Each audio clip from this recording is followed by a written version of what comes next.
દૂધી ઘણાને ખાવી પસંદ નથી હોતી, પણ તે જ દૂધીનો જો આ રીતે મિલ્ક પાવડર, માવા કે કોઈ પણ કલર વગર દૂધીનો હલવો બનાવી લીધો ને તો બધાને ભાવશે અને તમે આ રીતે વારંવાર બનાવશો એટલો સરસ બનશે.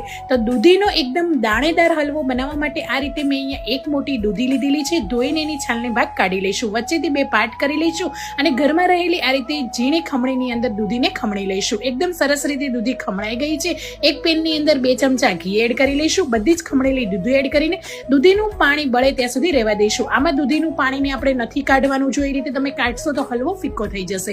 બધું દૂધીનું પાણી બળી જાય એટલે 1 લીટર દૂધ એડ કરીશું, સારી રીતે મિક્સ કરી લઈશું. અહીંયા મોટી 3 ચમચી જેટલી મેં ઘરની મલાઈ લીધી છે, એને પણ એડ કરી લઈશું. મલાઈ એડ કરવાથી એકદમ સરસ એવી દૂધીમાં કણી પડશે. તો તમે જોઈ શકો છો બધું જ દૂધ સારી રીતે બળી જાય એટલે 1 મોટો કપ ખાંડ એડ કરીશું.